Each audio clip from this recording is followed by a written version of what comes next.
Hey, everybody, welcome back to the podcast daily. It is Tuesday. That is Bill Landis, and I am Austin Ward, and it is NFL draft week, and the hysteria has reached a fever pitch. I don't trust hardly anything I read right now, Bill, and there may be good reasons for that or bad reasons. I don't know. But is it me, or is it getting more insane by the year? It's getting more insane by the year. I don't like it. Like, I love the NFL draft. I like the build up to it. I like the sincere prospect breakdowns and talking about team needs and all that stuff. Like the innuendo and the anonymous sources. I just don't have much time for it anymore. And personally speaking, like from a professional standpoint, I've never liked doing stuff like that. I've done it, but I've never really liked it. This seems like the worst time of year for it every year, and it's getting increasingly worse by the year, I think. So, yeah, it's bad. It's not just Ohio State stuff. It's kind of across the board, but for our purposes, there's plenty to talk about when it comes to the Ohio State side of things. Yeah, I mean, we'll get into that. I know that nobody likes, sort of the inside baseball, how we do our job, how to determine what sources you can use or which ones to trust or what information to present. But I just think about what's happened with CJ Stroud over the last 4 days, and he's getting it in two different ways that I'm not sure that I fully understand. We're getting attacked in some way. You have the ludicrous nature of the cognitive testing that we talked about on Monday in the Horseshoe Lounge with those guys and you as well. Like, that doesn't seem to apply to football, but whatever. Like, Wonderlic testing and all that stuff has been leaked for years. That's not necessarily new.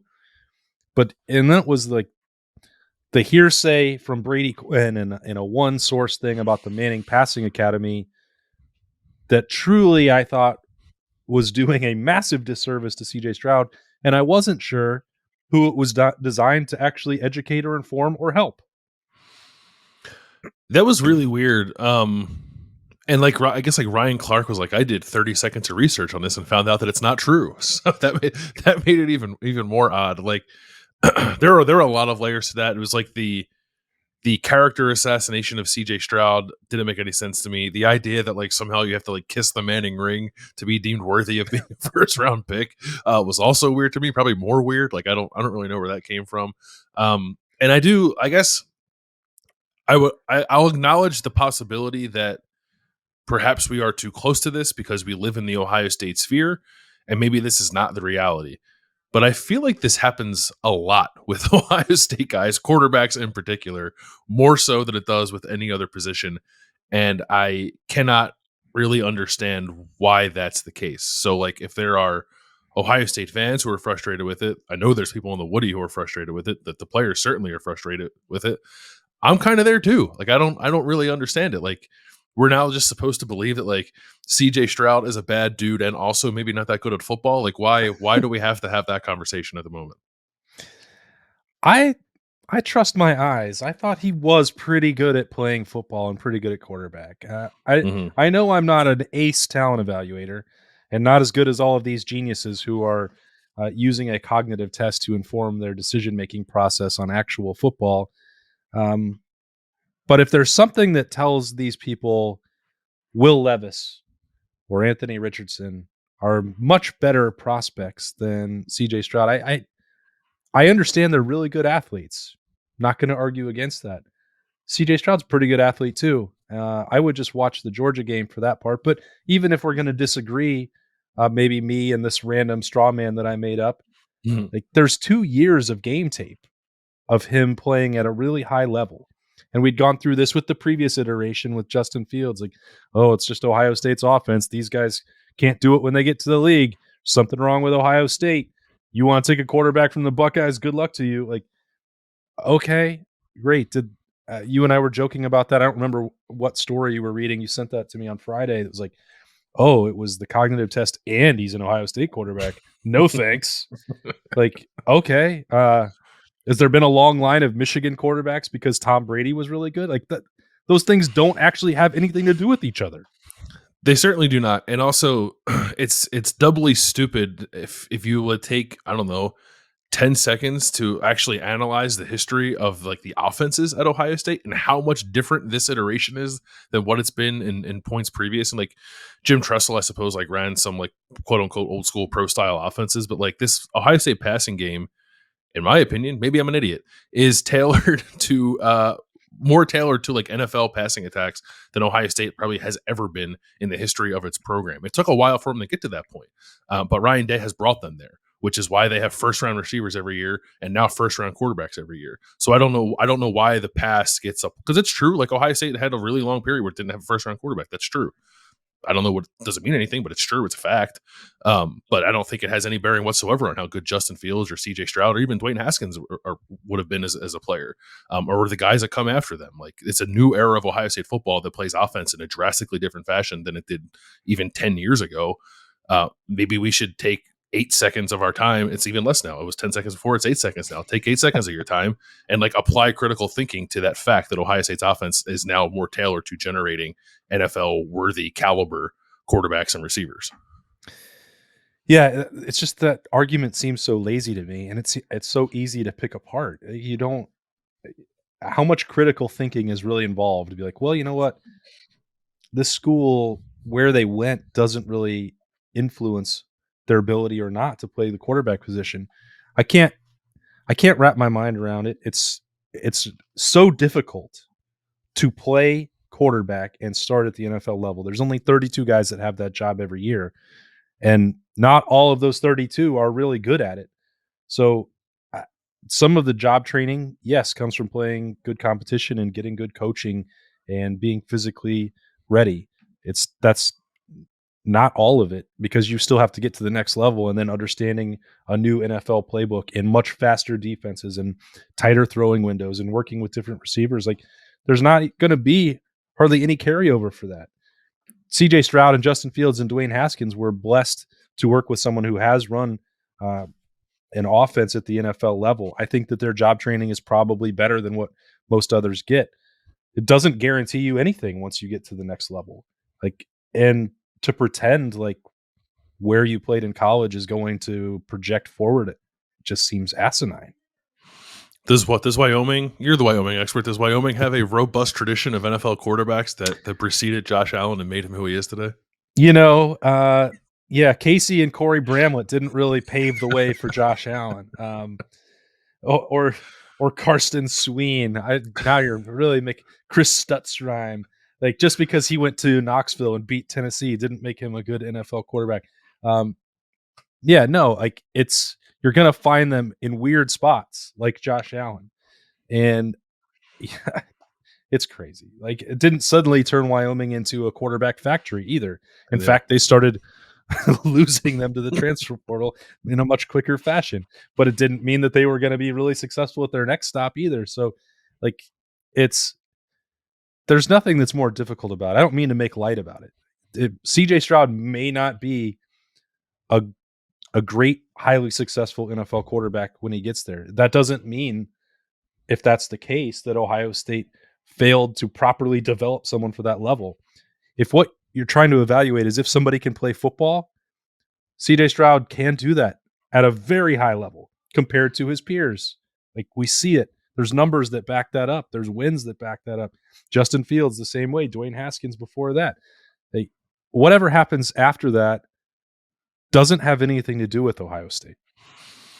No, well, I think that's right. I guess on some level, if I were to play devil's advocate, I would say like Ohio State can't trumpet developed here as much as it does, and then like not accept the guys who didn't pan out. But I do think you're right. Like it's the extent to which Ohio State continues to help these guys when they are successful in the NFL is probably a bit overblown. I understand why you do it. It's for recruiting purposes.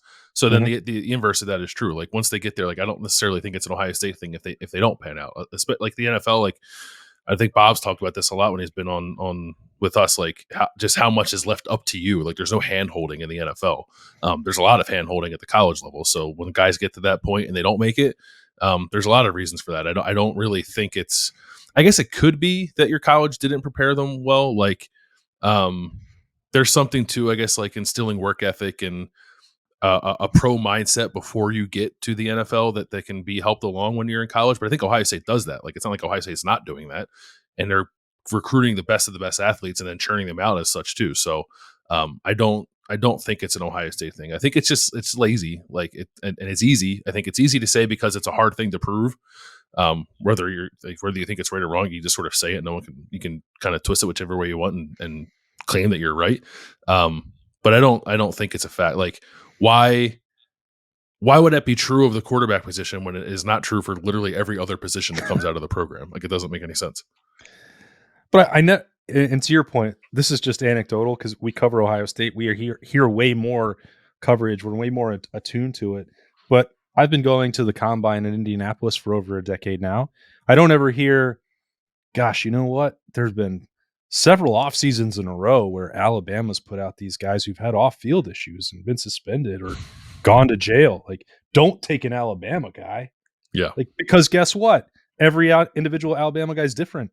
Like, it doesn't, I don't really, maybe there is. I'm not suggesting that there's a tie between disciplinary issues between Alabama and lack of NFL success, but that's the same thing that people are trying to force on Ohio State at quarterback. It doesn't make any sense. It doesn't. Yeah, I don't. I like, clearly I agree with you. I wonder about the motivation for it. Like, what is the point of trying to neg, I guess, for lack of a better word, like Justin Fields right up to the draft process, or CJ Stroud now, as we're a couple days out from the first round of the draft? Like, is it my assumption is that it's just teams who are later in the draft are trying to do whatever they can to make that player fall just even a little bit, or give themselves the slightest chance to have them fall just a little bit. And I think maybe, I don't know, did it kind of work for Justin Fields? Like, I don't know, he won 11th, right? Which is probably too low in hindsight. If CJ Stroud ends up falling to like 7th or lower than that, I would say that I guess this worked too. Like, job well done if this was your motivation for doing it. But like, it just feels like incredibly insincere. So I don't know why it happens. From the journalism standpoint, what would it take for you to use one source to talk about, I don't know, the Manning Passing Academy, or someone leaking to you testing scores? Like, I've known you for quite some time. We spend a lot of professional and personal time together. I don't know that there are many circumstances where either one of us would be in a hurry to rush that story out. No, it's not enough. Now, I suppose Brady Quinn's not a journalist. He's on television. He's not really a journalist. These guys can't make that claim. Like, yeah, no, I think you're right. I agree with you.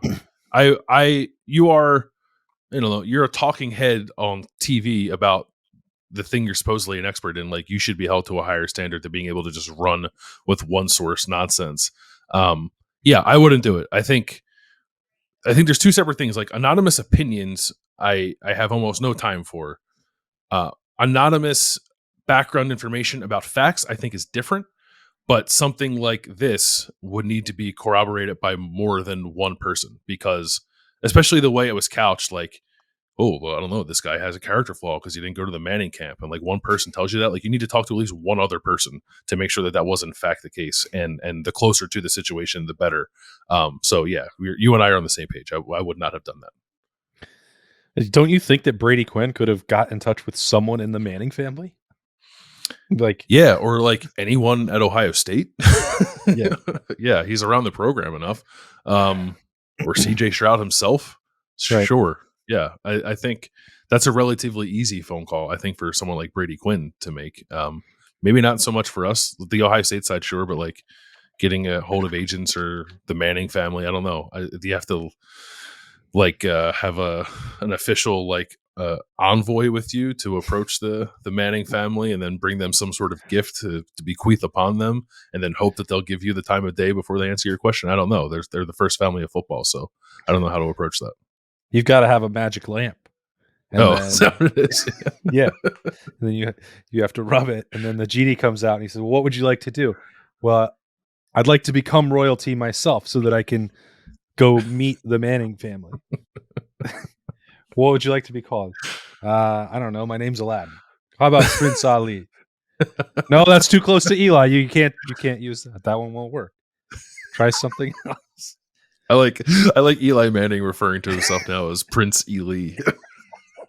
Eli Babwa. Yeah. Got off track there. But that's how this story makes me feel crazy. Like, it's not.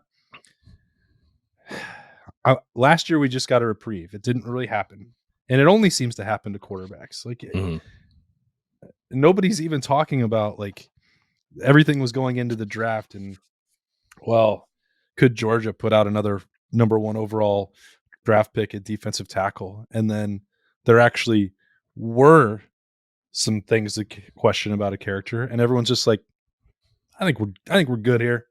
We'll talk about it for one day and we'll just move on. Yeah, that did breeze by rather quickly for something that was, like, legitimately serious. And everybody came out and attacked. I think Todd McShay was like, he mentioned it. He's like, I think that there's some issues here. And they're like, shame on you for saying this. Like, you're dead wrong, buddy. Like, at least at that time, he proved to be right. There may have been good reason for him to bring that up.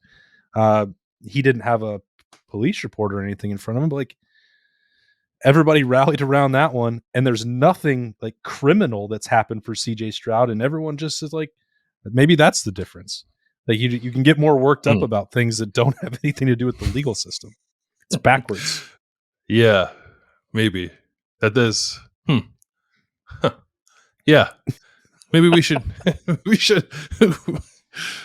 something's flipped there that I think needs to be addressed. It is weird. Like, I guess, like, I do want to say, like, somebody picked up that mantle, and, like, it was like Ryan Clark, I think, did a really good job with that. He's a pretty sharp guy, and I think too, it probably, like, we're having this conversation, I'm sure, like, there are people who are like, you guys, like, who cares? Like, you're Ohio State beat writers. Like, someone like Ryan Clark, who has no affiliation with Ohio State, I don't think has really much of a relationship with CJ Stroud, although I think CJ might have gone on his podcast. But clearly he has perspective as a former NFL player, or someone who's gone through the process. Like, for him to come out and say, like, this is bogus, man. Like, what are we doing here? I thought that was fairly powerful. I just kind of wish that more people in that position maybe would do it when stuff like this pops up, because there's too much of it. Yeah, it sucks. All right, that's probably enough soapbox.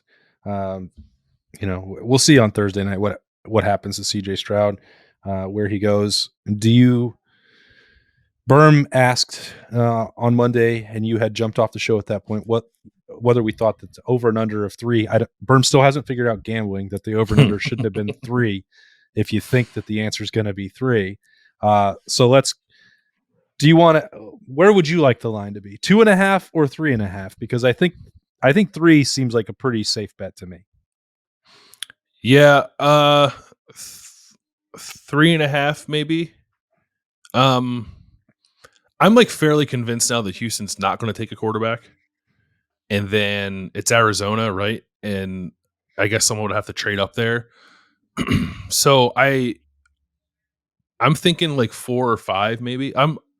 This is nothing. This is not. I'm not an NFL insider. This is me just, like, watching a 5-second interaction at Ohio State's Pro Day. Like, Pete Carroll spent an awful lot of time with CJ Stroud, like, and just seemed like kind of smitten by him. And I don't know if that's like a, hey, I coach USC and you're from Southern California kind of thing, but there seemed to be a little something there.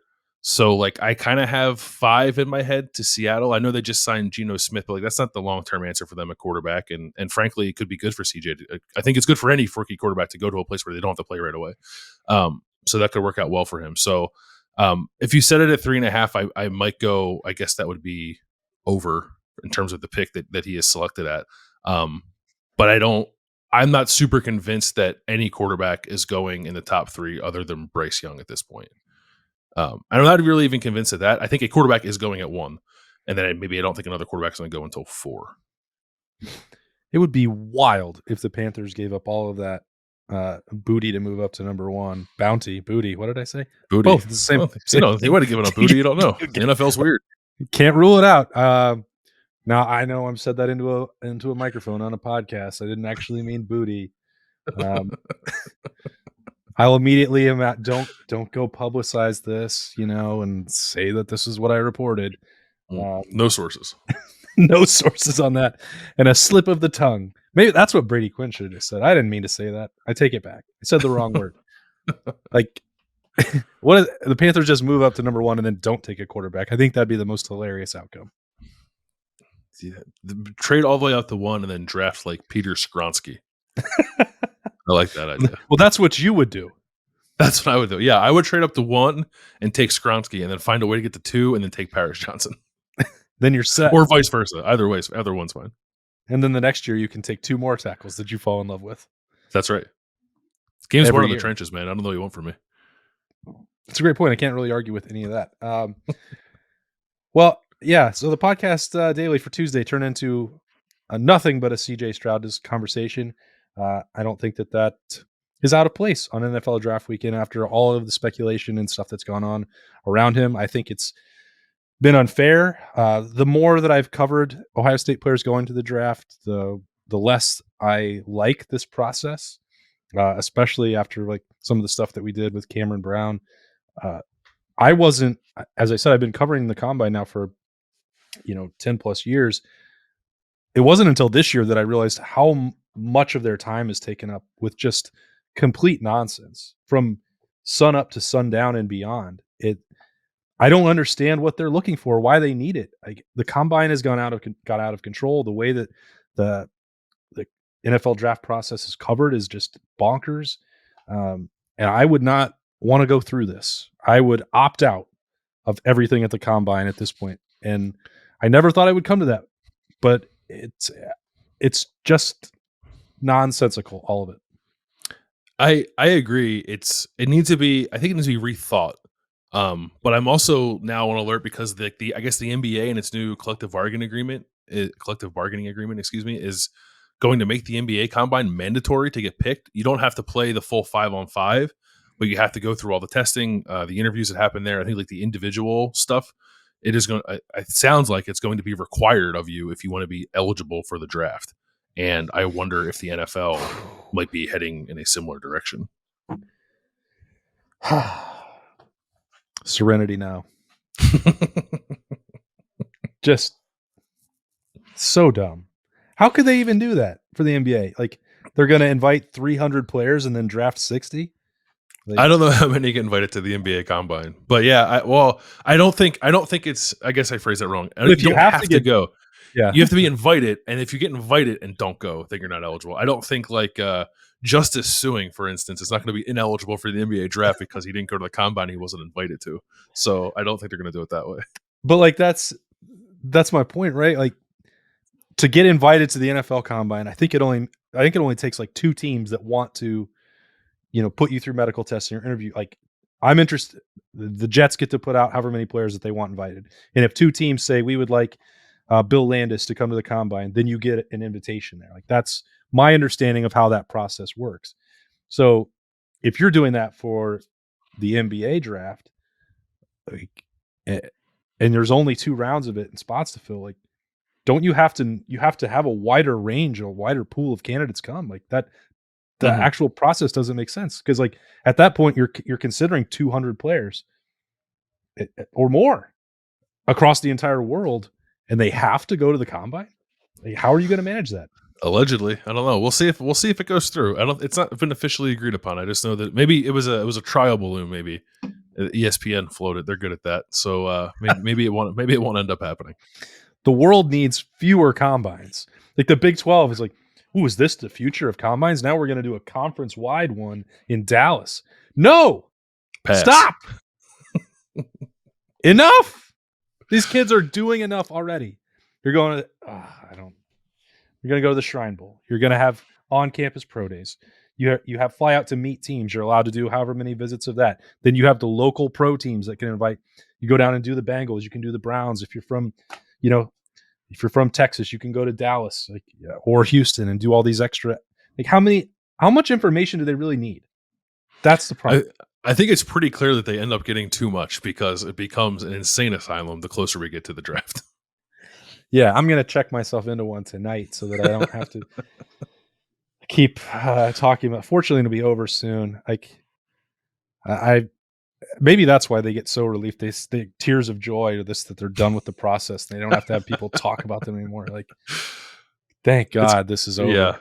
it's got to be pretty miserable. I mean, it's a nice payoff on the other end of it for That's sure, true. but the process could be, I don't know, it could be tweaked to be a little bit better, I think. I'm gonna cry my tears of joy on Saturday, no matter what. It'll be over, and I'm gonna have my sanity back because I feel like I'm losing it, and we got a long off season to go. Um, hmm but let's put the draft behind us soon. Unfortunately, we can't because this is only the podcast daily for Tuesday, and we have all week of this ahead of us. So we'll have something other to talk about, something different on Wednesday, not just CJ Stroud, unless some more nonsense comes out in the media, which we can't rule out. But whatever, we'll talk about that when the time comes. We'll be back here tomorrow for that. Thanks for joining us. He's Bill Landis. I'm Austin Ward. We will talk to you later.